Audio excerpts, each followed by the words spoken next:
Hello, কেমন আছো তোমরা? আশা করছি সবাই ভালো আছো। কিন্তু আমি খুব একটা বেশি ভালো নেই। আর কিন্তু ভালো থাকার চেষ্টা করছি 100%। তো আজকে হলো শুক্রবার। অনেকদিন ধরেই ব্লগ দেবো ভাবছি।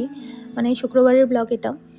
আজকের ব্লগটা বাংলা ভাষায় করছি। জানি না কেন আজ খুব ইচ্ছে করছিল নিজের ভাষায় কথা বলতে, কিছু কথা শেয়ার করতে। তো রিসেন্টলি আমি আমার খুব কাছের একজন মানুষকে হারিয়েছি, আমার বাবা। অনেকে হয়তো জানো, অনেককে বলেছি আমি, বা অনেকে জানো বলোনি আমি কষ্ট পাবো বলে। তাদেরকে অসংখ্য ধন্যবাদ যারা আমাকে ওই টাইমটায় সাপোর্ট করেছো, বুঝেছো। আর আমি বলতে চেয়েছিলাম সবাইকে, কিন্তু পরিস্থিতি তখন সেরকম ছিল না যে আমি কাউকে বলি বা শেয়ার করি। তখন হয়তো শেয়ার করলেও আরও বেশি কষ্ট পেতাম।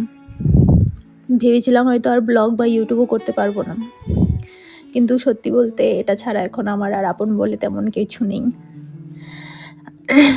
বাড়িতে 1 মাস ছিলাম, বাড়ি থেকে ব্যাক করেছি। হঠাৎ করে এইসব শুনে আমি যে পরিস্থিতিতে বাড়ি থেকে গিয়েছিলাম, খুব খারাপ পরিস্থিতি ছিল। এভাবেই সব ফেলে দিয়ে চলে গেছিলাম। আর ওইখানে আমার একা, মানে সবাই আছে, আমার ভাল লাগছিল না। আমি একটু একা থাকতে চেয়েছিলাম, একটু স্পেস দরকার ছিল। তার জন্য আবার ব্যাক করলাম। এখানে একা থাকি, আর আমি এমন টাইমে, এমন সময়ে, এমন সিচুয়েশনে আমি একা থাকতে পছন্দ করি। আমি নিজের কষ্ট কাউকে শেয়ার করতে চাই না, বা কিছু কাউকে বোঝাতে চাই না, ইচ্ছে হয় না। যে ডিপ্রেশন আর ট্রমার মধ্যে দিয়ে যাচ্ছি, হয়তো এই ব্লগ আর লাইভই আমার মেডিসিন। আমি এখন আর কাউকে খুব কাছের মানুষ বানাতে চাই না, কারণ বারবার আমার যে সম্পর্কগুলো আমাকে ভেঙে দিচ্ছে বা দেবে। তাই ওই বলে না, আপন মানুষের থেকে পর মানুষ ভালো। যদি কোনোদিন মনে হয় এর থেকে বেশি কিছু তোমাদের সাথে শেয়ার করতে পারবো, অবশ্যই করব। 2025 আর 2026 আমার জন্য খুব বেশি লাকি ছিল না, কারণ 2025 আমার জন্য কাল হয়েছে, আর 2026 শুরু আমার জন্য ছিল না। আর যে মানুষটাকে আমি হারিয়েছি, তাকে ছাড়া আমি আমার বাকি জীবনটা ভালো হবে এমন আমি আশাও করতে পারি না।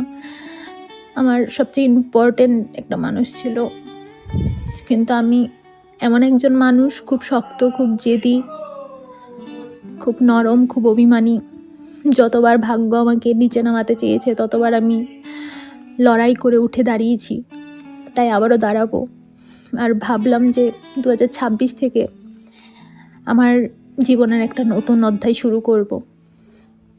আমি আবার রেগুলার ব্লগ করব, কারণ এই ক্যামেরাটাই এখন আমার সাহস, আমার কথা বলার জায়গা। আমি অন্য কিছু করব, নিজেকে ব্যস্ত রাখবো, যাতে আমি ওই মোমেন্টগুলো মনে না রাখি, কারণ আমি সত্যি মনে রাখলে আমি পারবো না সহ্য করতে। তো চাইছি নিজেকে খুব ব্যস্ত রাখতে, আর সব কিছু ভুলে যেতে। জানি ভুলতে পারবো না কখনো।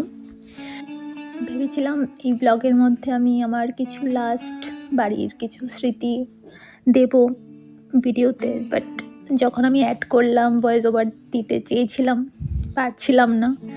ওই জিনিসগুলো আবার মনে পড়ে যাচ্ছিল, তার জন্য আবার ডিলিট করে দিয়েছি। তার জন্য নর্মাল একটা ব্লগ বানিয়েছি। নেক্সট টাইম ভালো একটা ব্লগ বানাবো। আজকে খুব স্যাড একটা ব্লগ হয়ে গেছে, আমি জানি। আর আমি জানি না কজন আমার বাংলা বুঝতে পারছো, বাঙালিরা হয়তো বুঝতে পারছো, নন বেঙ্গলিরা বুঝতে পারছো না। বাট সত্যি আমার ইচ্ছে হচ্ছিল বাংলাতেই ব্লগ করার। বাট তোমরা রেসপন্স দিও নেক্সট টাইম কীভাবে ব্লগ করব, আর কোন ল্যাঙ্গুয়েজে তোমাদের সুবিধা হয়। আমি দেখি, বুঝে শুনে ব্লগ বানাবো। আর কি, আজকের ব্লগটা এতটুকুই। সবাই ভালো থেকো, সুস্থ থেকো, আর প্রে করো আমিও যাতে খুব তাড়াতাড়ি রিকভারি করতে পারি।